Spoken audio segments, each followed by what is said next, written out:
Roh Kudus ini fungsinya buat apa? Roh Kudus ini sebagai penolong buat umat-umatnya. Nah, ada di situ ada roh pengetahuan, roh hikmat, roh kebijaksanaan, roh damai sejahtera, dan banyak banget fungsi dari Roh Kudus ini. Nah, itu yang dijanjikan Yesus, dan Yesus sudah meninggalkan Roh Kudus itu kepada kami pengikut Yesus. Nah, Roh Kudus ini kan tidak ada sama Bang Suma dan pengikut Nabi Muhammad itu tidak ada Roh Kudus itu.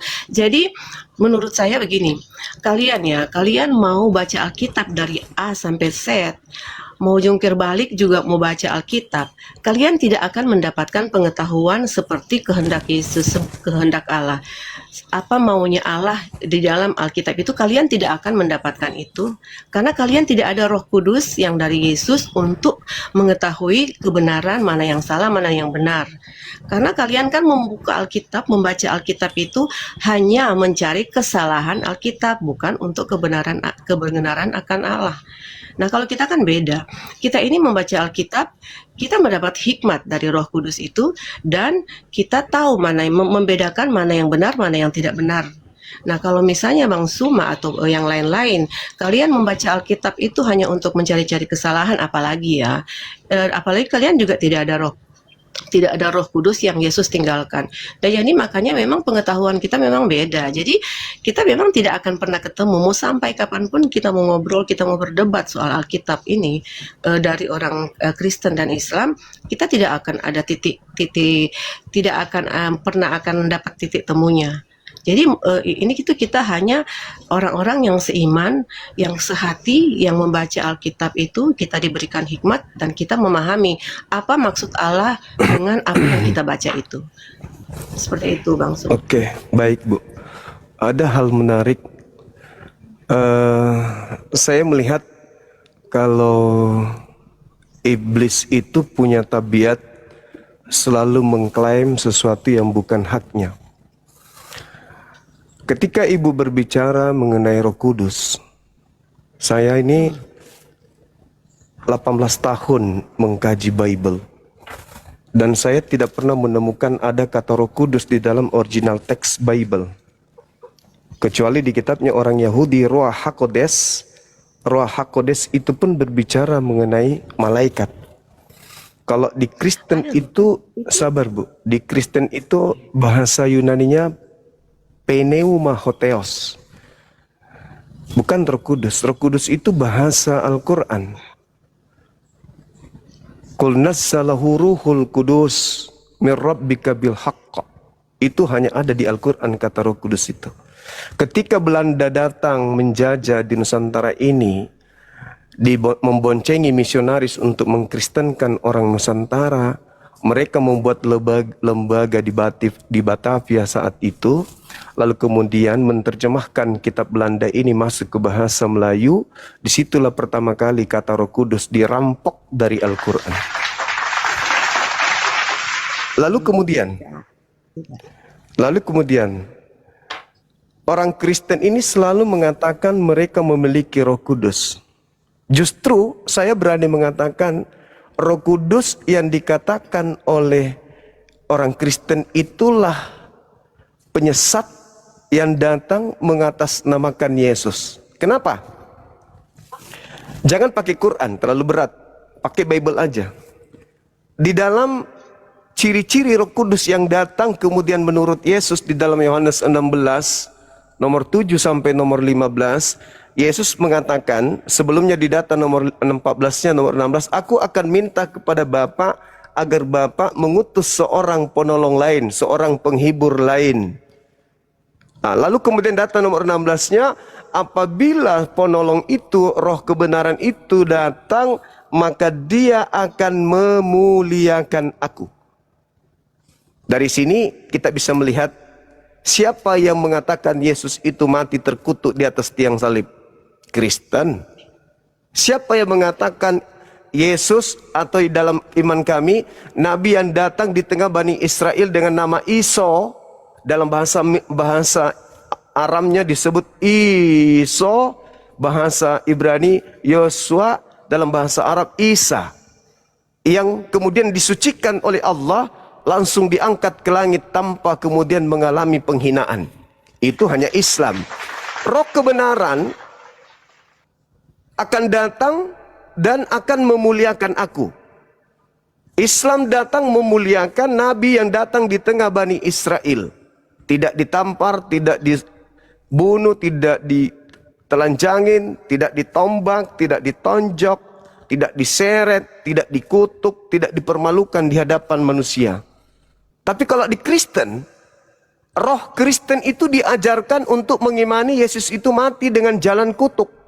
Itu penghinaan, bukan memuliakan. Ada dua yang datang kata Yesus. Yang pertama adalah roh kebenaran, yang kedua adalah roh penyesat. Roh penyesat ini memakai nama Yesus Kristus. Lukas 21 nomor 8, waspadalah kepada penyesat yang datang kepadamu dengan memakai namaku dan berkatalah akulah dia. Berarti iblisnya datang memakai nama Yesus. Kemudian roh kebenaran ini yang dimaksud Yesus datang memuliakan namaku. Bukan menghinakan aku. Memuliakan. Sedangkan roh kebenaran ini tidak memakai nama Yesus Kristus. Penyesat itulah yang memakai nama Yesus Kristus. Matius 24, ketika murid-murid datang di Bukit Zaitun, murid bertanya kepada Yesus, Guru, apa tanda kedatanganmu? Tanda kedatanganku, kata Yesus, aku akan nampak di tengah langit sebagai anak manusia. Matahari menjadi gelap, bulan tak bercahaya, bintang-bintang berjatuhan, kuasa langit berguncang. Akan ada aku di atas langit, seluruh manusia akan meratap dan seluruh manusia akan melihat aku. Itu tanda kedatanganku. Sebelum aku datang, ada dua yang datang. Pertama roh kebenaran, yang kedua adalah penyesat yang menyamar-nyamar sebagai aku. Jadi kata Yesus, data nomor 4, waspadalah agar kalian jangan disesatkan, sebab akan datang penyesat memakai namaku dan berkata akulah Kristus. Siapa yang datang setelah Yesus terangkat ke langit memakai nama Yesus dan berkata Yesus itu Kristus? Kristen. Mereka akan menyesatkan banyak orang. Siapa kemudian yang disesatkan banyak itu? Orang Roma, orang Yunani, orang Belanda, sebagian yang ada di Indonesia. Memakai nama Yesus gak? Yes. Menggelar Yesus itu Kristus gak? Yes. Memuliakan gak Yesus? Enggak. Malah dia hinakan Yesus itu dengan mengatakan dia mati terkutuk untuk dosa-dosa seluruh dosa-dosa manusia. Penghinaan itu. Bukan memuliakan. Nah, lalu Yesus mengatakan begini ketika ditanya apa tanda kedatanganmu? Waspadalah apabila ada orang berkata ada Kristus di sini, ada Kristus di sana, jangan kamu percaya. Sebab Kristus palsu dan nabi-nabi palsu akan datang melakukan banyak tanda mukjizat dan kekuatan-kekuatan. Sekiranya mungkin menyesatkan murid-murid pilihan juga. Nah, camkanlah aku telah mengatakannya terlebih dahulu. Jadi kalau ada orang mengaku bertemu dengan Mesias di padang gurun, bertemu Mesias di dalam bilik rahasia, jangan kamu percaya. Sebab sama seperti kilat menyambar, memancarkan cahayanya dari timur sampai ke barat, demikianlah kelak nanti tanda kedatanganku sebagai anak manusia. Nah, sedangkan Paulus mengatakan yang datang kepadanya bukan anak manusia. Ketika ada oknum mengaku Yesus datang kepada Paulus, apakah tanda-tanda kedatangan Yesus sudah ada? Tak ada. Berarti yang datang di Paulus siapa? Itulah si palsu itu. Yang ibu katakan Roh Kudus. Sekira jelas saya sampaikan ibu bahwa roh kebenaran itu hanya ada di Islam, tidak ada roh kebenaran di Kristen, karena setiap Kristen berbicara pasti dusta. Tidak ada yang keluar dari mulut Kristen terkait dengan agama Kristen kalau bukan dusta. Saya jaminkan itu. Mulai angkat bicara sampai selesai yang terlontar semuanya dusta. Sama seperti ibu mengatakan Tuhan punya rencana untuk menyelamatkan manusia. Mana dalil? Tak ada. Bohong. Memfitnah Tuhan. Ada. Silakan Anda tunjukkan. Di mana Tuhan berencana menyelamatkan manusia dengan mengorbankan orang benar? Silakan. Itu ada di perjanjian lama di Mazmur. Di Mazmur mana, Ibu? Ada di Mazmur 37, Mazmur 91.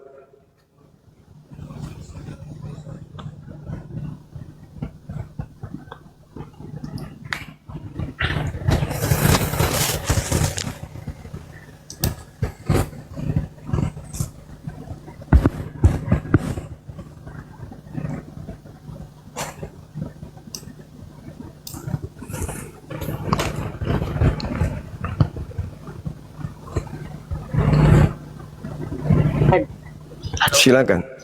Di Mazmur berapa, Ibu? Kalau yang dia di Mazmur 2 itu Itu bukan Tuhan di situ, Ibu. Itu bukan Tuhan. Itu ratapan hamba kepada Tuhan. Yang saya maksud pernyataan Tuhan untuk hamba.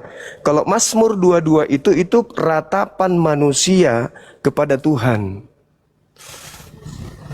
Dan saya kan di sini jujur saya tidak ada persiapan ya, tidak ada persiapan. Jadi kalau misalnya untuk ayat-ayat seperti itu sebenarnya ada. Nanti saya cari dulu, baru nanti saya naik lagi ya. Nanti Boleh, saya Bu, naik ke sini. silakan. Nah, tapi kalau misalnya saya kan memang tidak pernah belajar ya. Saya naik sini aja saya tidak pernah direncanakan. Jadi saya tidak pernah, beda dengan Bang Juma. Bang Juma ini sudah banyak ada catatan semua pasti di situ ya. Kalau saya memang tidak ada, jujur tidak ada. Dan itu nanti saya pastikan saya akan ada Baik, naik Ibu. lagi ke sini. Kami Nanti tunggu, saya Ibu, ya. akan kasih tahu. Siap. Nah, kalau misalnya emang yang tentang Bang Juma bilang tadi itu berarti Bang Juma tadi bilang dengan kata lain Yesus itu adalah nabi palsu gitu. Yesus itu ada dua, Ibu. Itu kata Yesus. Yesus itu ada cuma dua. Satu, nggak ada dua. Dua, Nggak ada Ibu. dua, satu. Ibu yang menjadikannya satu. Tidak ada dua di Alkitab, nggak ada dua Yesus. Itu cuma satu. Boleh saya uraikan, buktikan? Boleh. Di Lukas 22. Ada di mana? Ada di Iya. Lukas Coba 22. Ibu baca Lukas 22 nomor 69. Nih ya. Ini saya handphonenya cuma satu soalnya. Jadi saya agak berapa Lukas berapa? Lukas 22 69. 22 ayat.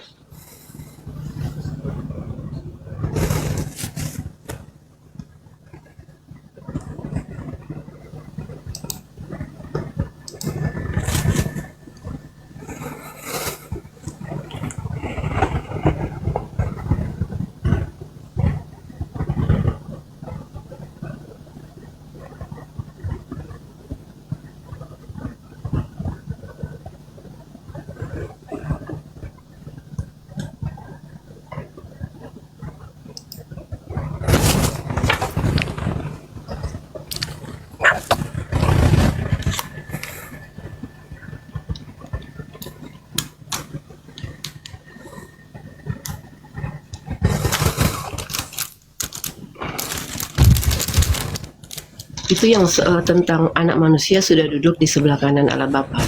Iya. Yang berkata di situ siapa, Ibu?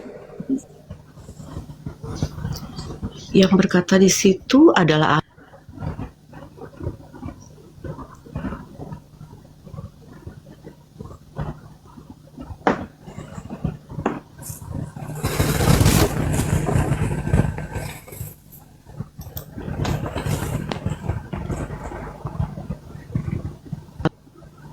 Halo? Iya. Iya. Yang berkata di sana siapa, yang ditangkap di itu siapa, Ibu? Yang ditangkap, emang itu ditangkap ada di situ. Iya, itu sementara disidang oleh imam-imam kepala. Coba Ibu baca data-data satu perikopnya. Oknum ini dikira Yesus setelah diolok-olok, setelah kemudian mereka hakimi, mereka adili, imam-imam kepala dan pengawal-pengawal imam kepala itu bertanya kepada Yesus, apakah engkau ini adalah Mesias?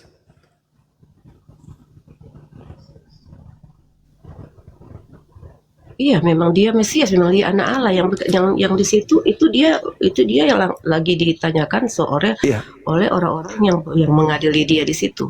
Tapi Yesus tidak mengatakan, iya, aku adalah Mesias. banyak banyak kok ayat-ayat yang mendukung Yesus berkata bahwa akulah Mesias, akulah Yang asli betul, tapi yang di sidang ini tidak mengaku Mesias. Bahkan dia mengatakan, mulai sekarang ini Yesus sudah berada di samping kanan Tuhan yang Maha Kuasa. Berarti yang di sidang ini siapa? yang di situ sih, di situ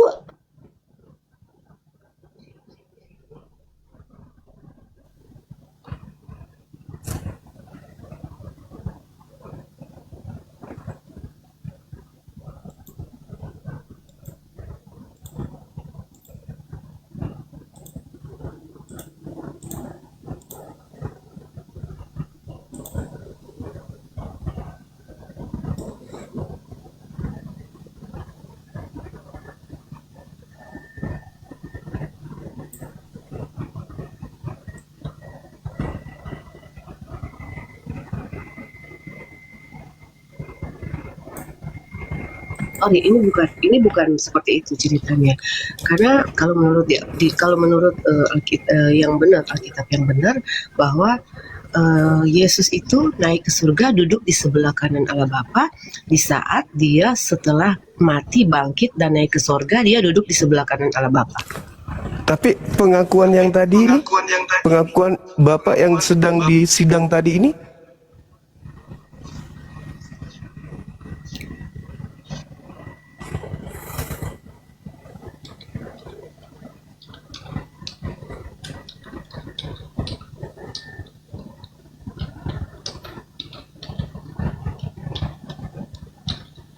Katakan itu bukan Yesus. Itu yang mengatakan itu bukan Yesus. Mulai sekarang anak manusia sudah duduk di sebelah kanan Allah Bapa. Itu yang mengatakan itu bukan Yesus, tapi orang-orang yang menghakimi dia. Ibu, itu Yesus. Itu ada duduk di sebelah. Yesus itu yang bicara. Yesus Itu- duduk di sebelah kanan Allah Bapa setelah dia mati, bangkit dan naik ke sorga. Baru dia duduk di sebelah kanan Allah Bapa. Tapi dia mengatakan mulai sekarang. Sekarang dalam bahasa Yunani itu nun. Nun itu artinya saat ini dia sudah duduk di sebelah kanan Tuhan Bapa. Berarti siapa ini yang disalib nih? Yang sedang bicara ini siapa? Nah, yang bicara itu bukan Yesus, dia. Yesus. Masa Yesus bicara dia? Ya, makanya Ibu, Masa Yesus bicara dia? itu Yesus itu sedang ditangkap Yesus. Coba Anda baca. Coba Anda baca satu perikop pelan-pelan. Anda baca Yesus itu, maka berkatalah Yesus. Yesus itu.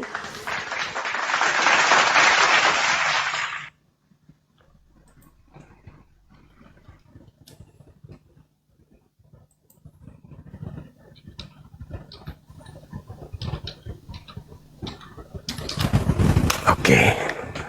Thank you teman-teman YouTube. Meluncur.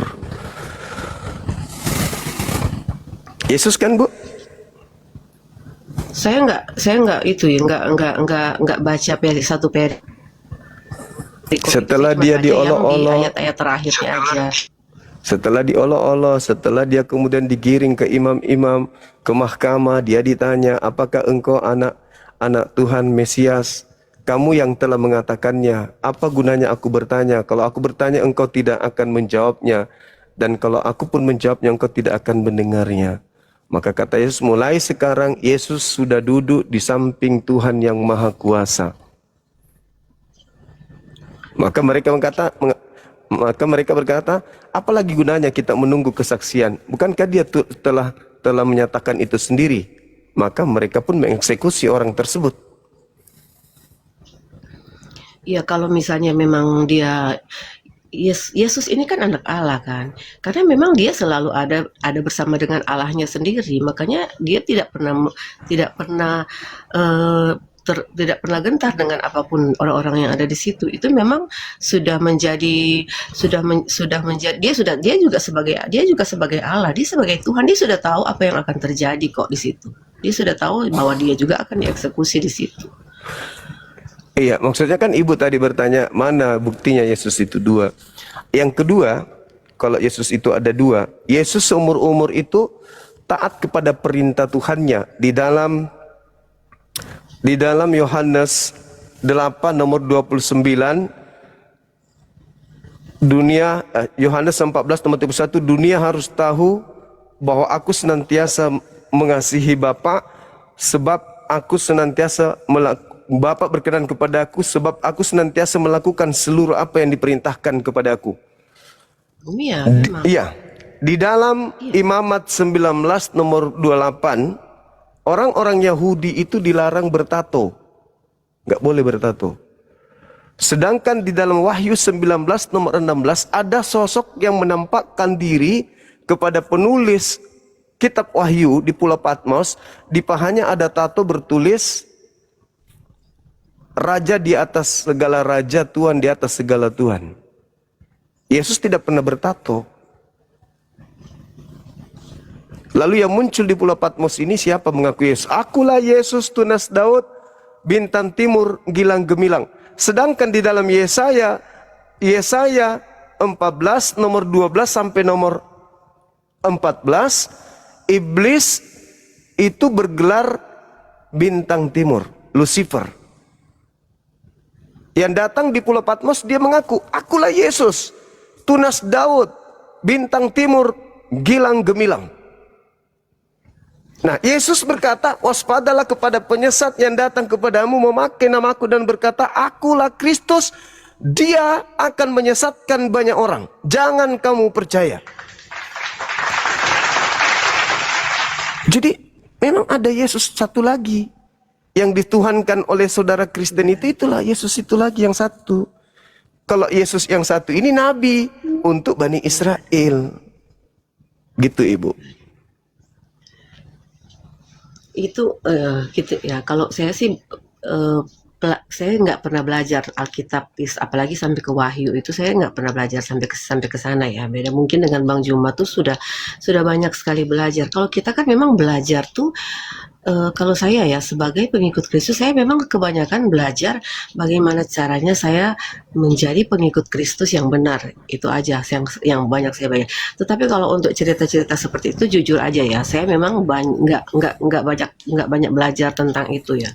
Jadi mungkin kalau misalnya Bang Juma nanti kasih kesempatan nanti saya nanti akan belajar lagi tentang cerita tentang apalagi Wahyu ya. Wahyu itu memang jujur aja saya nggak pernah belajar tentang, karena Wahyu itu kan tentang kebanyakan nubuatan kan. Jadi aku memang jarang banget belajar tentang Wahyu yang memang malah banyak yang belum terjadi juga kan, nubuatan yang belum terjadi. Jadi itu biasanya yang belajar begitu juga kan pendeta. Jadi saya cuma belajar Alkitab, bagaimana saya mengetahui siapa yang saya ikutin dan bagaimana caranya saya menjalankan kewajiban saya sebagai pengikut Kristus. Itu aja. Tapi kalau misalnya untuk seperti Bang Juma mungkin banyak belajar tentang bagaimana menafsirkan Alkitab, cara-cara untuk mencari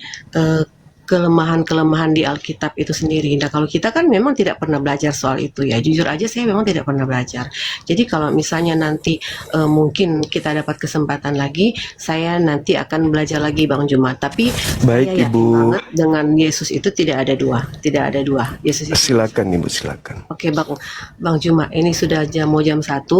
Saya juga sudah dapat kode dari suami untuk sudahi dulu. Nanti Iya, kita Ibu. akan kalau memang ada kesempatan lagi, saya akan naik lagi ke sini ya. Baik Ibu, makasih Bu ya. Terima kasih ya. Sama-sama.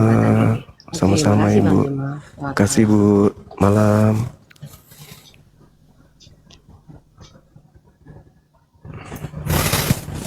Sahabat yang dimuliakan oleh Allah,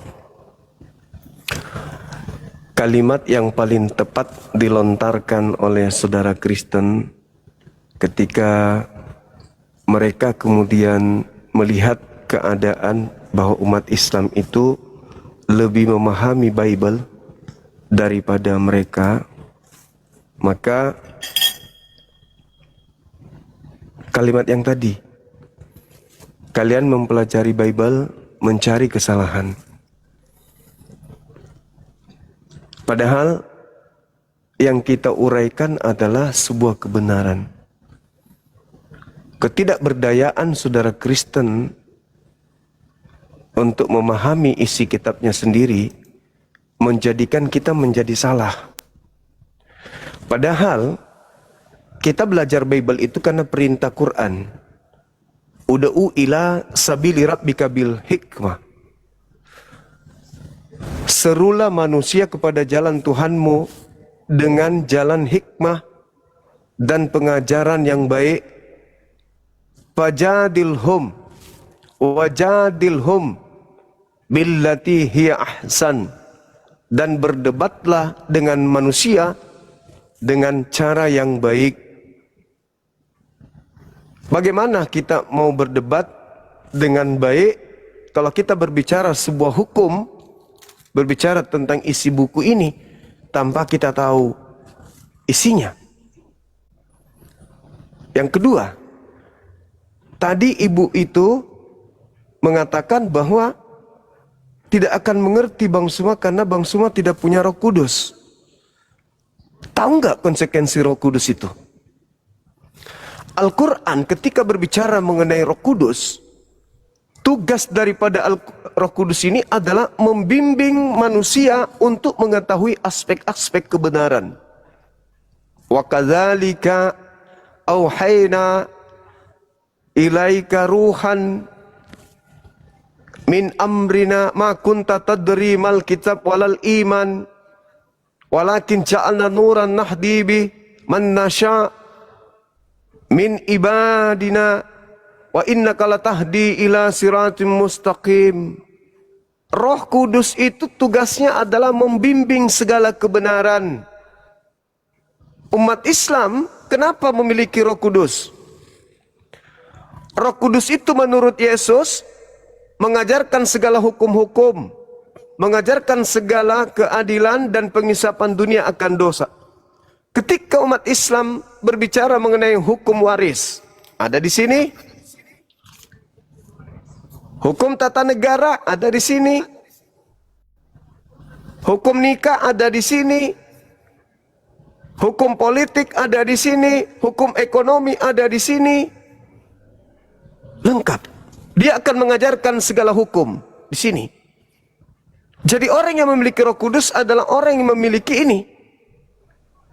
Kalau dikatakan memiliki Roh Kudus orang Kristen tidak sinkron ketika dia mengatakan aku tidak belajar Bible, aku ini cuman Kristen biasa, aku ini tidak jarang belajar. Loh, lalu Roh Kudusmu tidur? Bukankah Roh Kudus bagi kalian itu Tuhan? Dan bukankah Roh Kudus itu maha tahu karena dia Tuhan? Maka sebenarnya kalau Kristen punya Roh Kudus dan Roh Kudus itu Tuhan, orang Kristen tidak perlu sekolah. Tinggal tutup mata, Roh Kudus. Ya paman, 1000 kurang 1 tambah 1 tambah 3 kali sama dengan berapa? Langsung tahu. Kenapa? Karena pada dirinya ada Tuhan yang mereka sebut Roh Kudus. Tapi polanya tidak begitu. Roh Kudus itu cara kerjanya enggak gitu. Gitu ya, saudara-saudara. Jadi kalau dikatakan oh gini, tidak, salah kaidah. Karena itu tadi, ya kata Yesus sih waspada kepada penyesat. Artinya kalau Anda tidak waspada ya Anda disesatkan. Oke, itulah yang terjadi. Lalu saudara-saudara, inilah fungsinya kita untuk berdialog lintas agama. Di samping mengajarkan umat Islam untuk menjaga akidahnya agar mereka tidak murtad, juga mengajarkan saudara Kristen untuk belajar Bible secara seksama, secara mendetail, secara serius. Dan proses kekristenannya tidak hanya doktrin dan dogma, melainkan dengan proses berpikir. Jadi bukan nggak ada gunanya. Berapa saudara Kristen yang naik ke sini tadi? Ada yang paham Bible? Nggak ada. Mereka cuma punya dogma. Adam mewarisi dosa, iblis itu bukan pahlawan, dia adalah pelaku dosa kejahatan. Apalagi Tuhan sudah menubuatkan akan menyelamatkan manusia melalui pengorbanan di atas salib. Mana dalil? Tak ada. Cuma doktrin aja kan. Begitu berhadapan dengan apologet Islam Indonesia, akhirnya apa? Saya belajar dulu. Maka yang mereka harus lakukan terhadap Bang Suma adalah berterima kasih. Bukan menghujat, bukan menista, bukan menjelek-jelekkan, apalagi melaporkan pelanggaran, penistaan, rasis, radikal. Padahal amanat agung beritakanlah Bible ke seluruh makhluk. Itu saya bantu memberitakan ini. Gitu saudara-saudara. Halo, selamat subuh saudara Jack.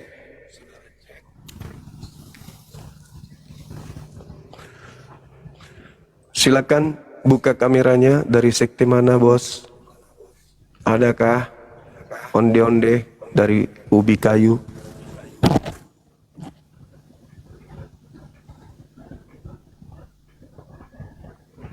Halo.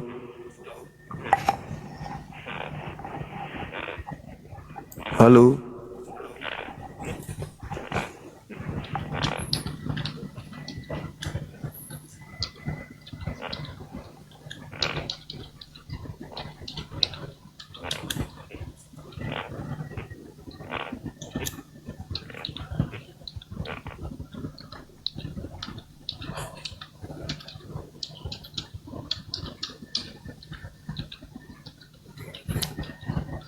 Oke.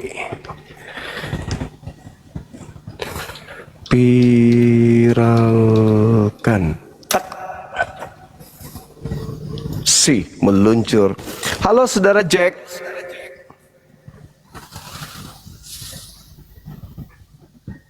Adakah saudara Jack, Bang Handi dan teman-teman bisa naik nggak? Temani aku, udah mulai ngantuk.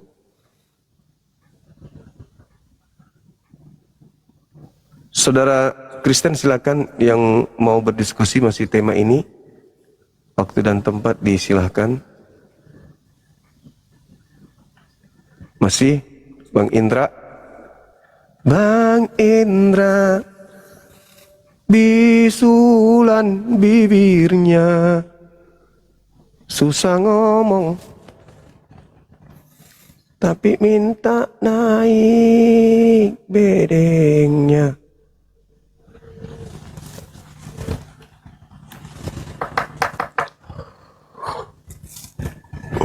Akbar, Masya Allah. Halo, Berdarawati.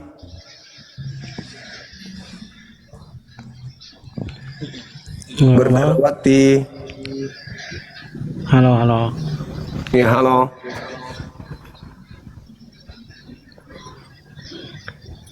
Ya, mau diskusi apa, Bang Juma? Biar kau jangan sesatkan orang awam aja. Itu temanya sudah ada. Nah, oke, baik ya. Biar kita Iya. diskusi enak. Mm-mm. Jangan kau sesatkan orang aja. Kau tunggu. Aku on cam, kita pakai data. Oke. Saudara Bang Pong. Bang Pong. Dari sekte mana, Bang? Bang Pong. Bang Pong. Ototnya bagus, Bang. Cuman abang pemalu. Silakan buka kameranya, saudara. Oh, kau siap, siap, siap, siap.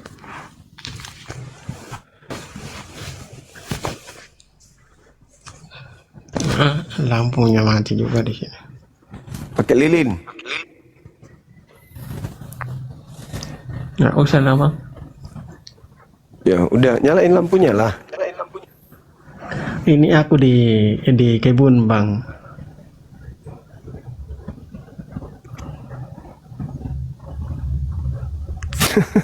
Iya, nggak apa-apa. Gitu aja, nggak masalah. Nggak masalah. Nggak masalah. Saya jadi ingat filmnya Saur Sepuh. Pasukan ninja yang menghadang kemudian Bruce Lee yang masuk ke hutan. Nah, gitu. Iya, biar kau jangan sesat orang. Aku tunjukin data-datanya semua biar orang awam tahu ya. Oke. Silakan, Bang, silakan. Aku naik di Apakah- sini cuma menunjukkan data aja. Biar Iya. kau jangan sesatkan orang ya. Ya, Ntar Bang, aku balik kamera dulu. oke.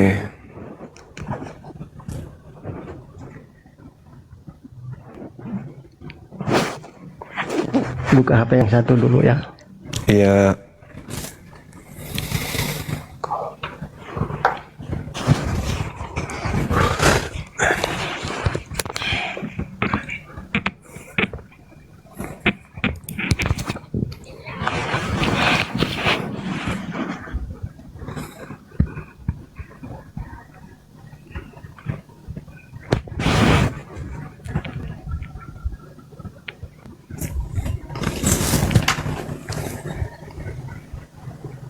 Sabar ya teman-teman, bikin kopi dulu yang lain. Antar juga onde-onde ke Ya, sini. jadi gini ya. Ya kita sesuaikan tema ya. Iya. Ya. Jadi temanya gimana? Yang menyalibkan Yesus itu pahlawan atau penjahat kan gitu. Iya. Benar nggak kau? Itu sudah tertulis, Bang.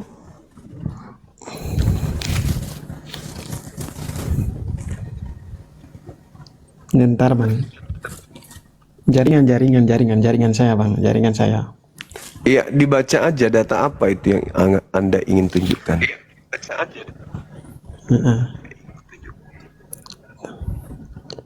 Jaringan saya bentar, jaringan saya.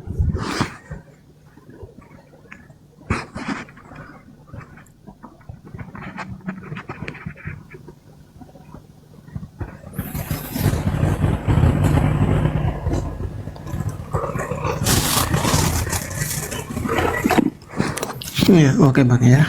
Iya. Nah, jadi ya kita lanjut aja ya. Iya. Ya, ini kalau kita berbicara tentang penyaliban Yesus ya, Iya. berkaitan dengan penyaliban Yesus ya. Iya. Artinya Yesus itu harus mati ya. Karena kalau kita bicara tentang penjahat maupun pahlawan, itu tidak ada konsep pahlawan dan tidak ada konsep penjahat di dalam Bible ya. Ya, aku pelajari Bible ya, tidak ada konsep tentang pahlawan dan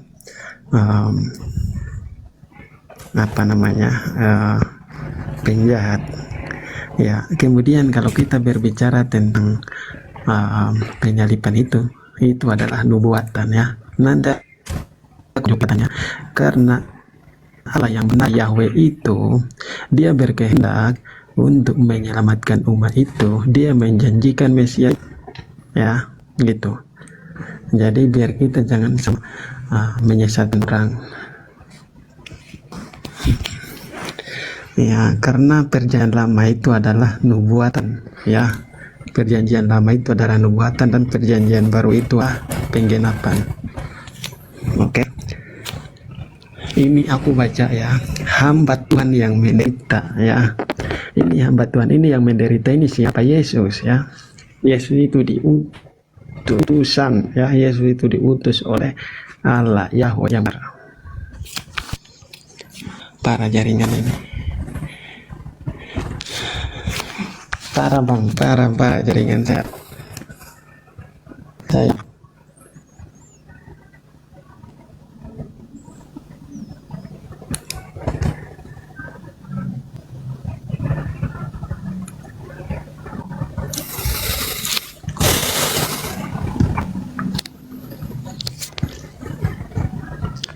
Halo.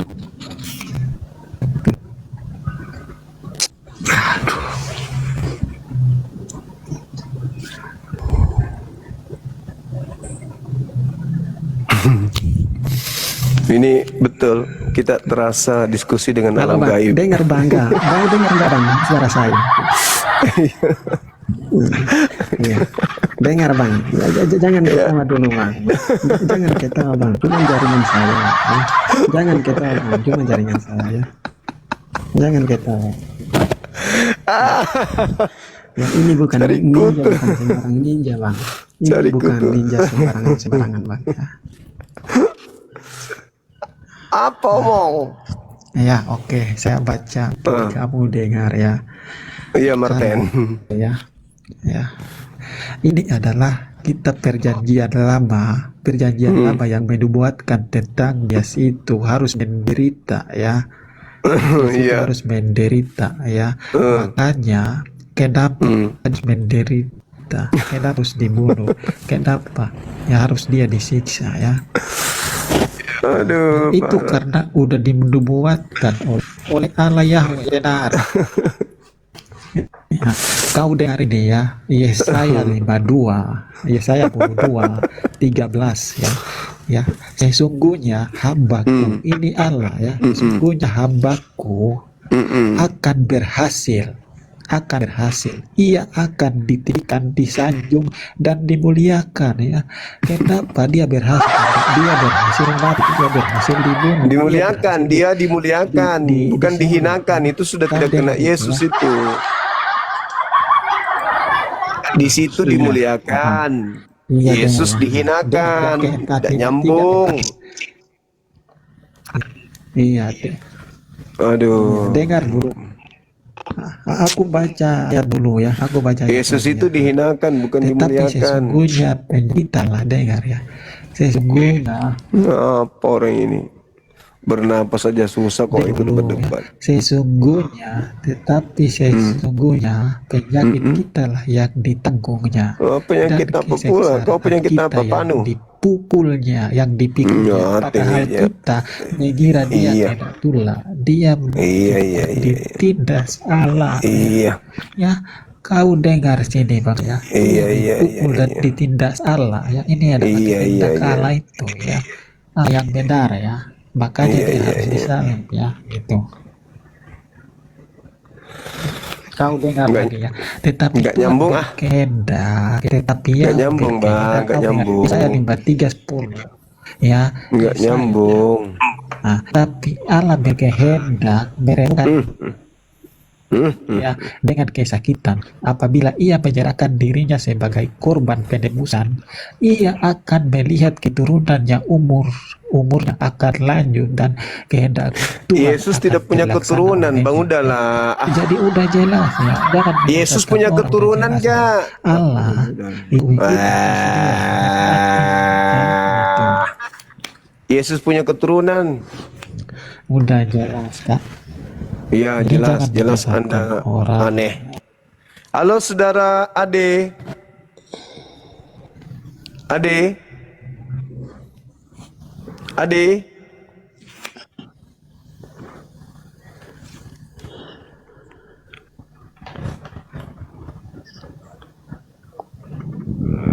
Gimana Anda bisa menegakkan benang bahasa? Nggak bisa. Nggak bisa Anda menegakkan. Orang Tuhan kok dibunuh jadi penyelamat. Apa itu? Assalamualaikum Bang Juma. Waalaikumsalam. Terus pertanyaan gimana lagi Bang Suma? Pertanyaan Bang Suma apa lagi? Yesus punya Bang Juma, keturunan gak? saudara, keluar aja, nggak nyambung kamu. Marahi dia bang, marahi dia bang. Marahi bang, marahi. Marahi bang. Bang. Iya, nggak nyambung. Kita Nyambung. semua itu melemahkan sekali.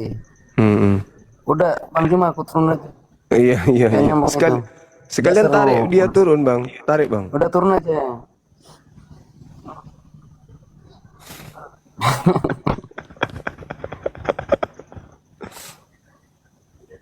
Udah Bang, aku juga ikut turun aja.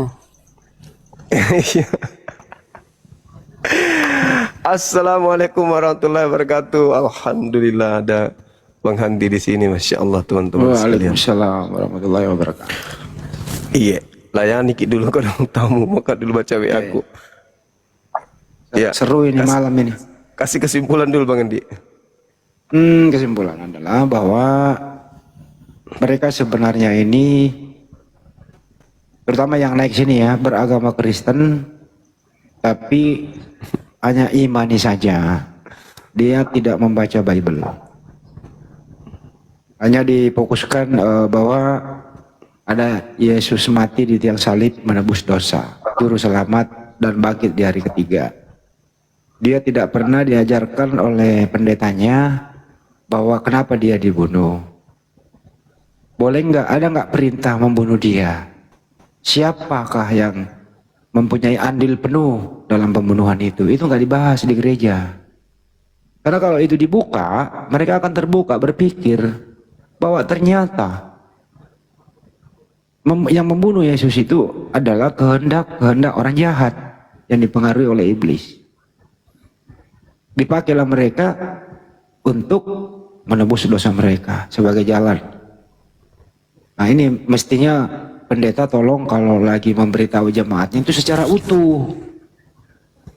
Jangan melupakan pelakunya. Nah di momen bahagia ini gitu, apakah Anda ingin memberikan penghormatan kepada pelaku pembunuh itu, atau Anda ingin mengutuk pelaku itu? Kan itu intinya. Ada dua pilihan di sana. Anda menghormati atau Anda ingin mengutuk. Serba salah. Nah, itu kira-kira di situ intinya malam ini.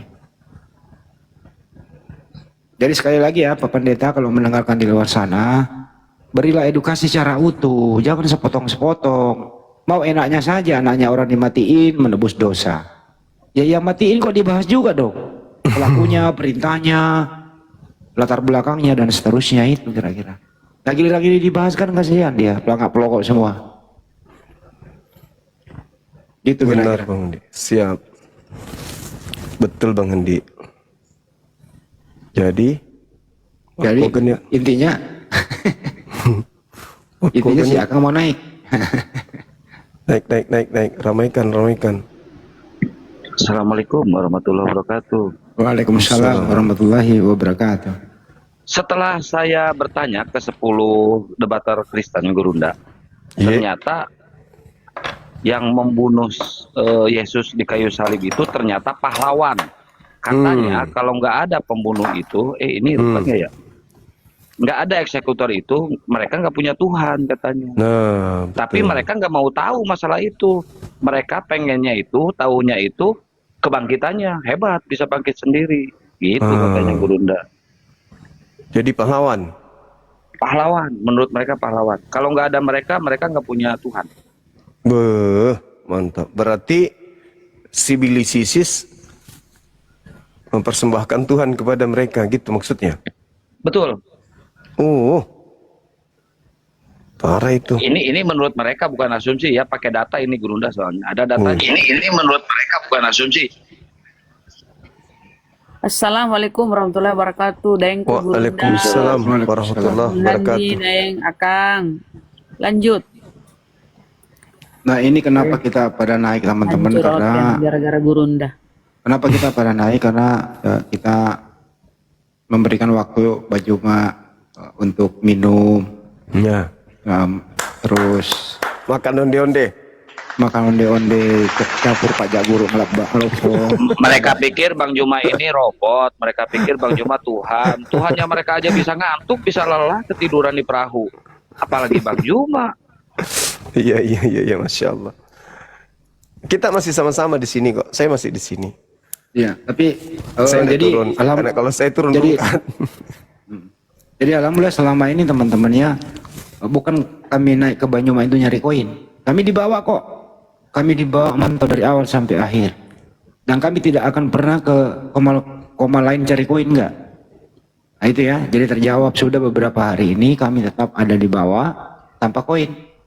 Jadi Masya Allah. gila lupa deh ya kalau kita naik koma nyari koin. Tapi kalau ada yang ngasih ya itu kan Alhamdulillah. ikhlas ngasihnya kan gitu. Enggak, kalau saya butuh koin Bang Andi, kalau saya butuh koin buat beli peci merah.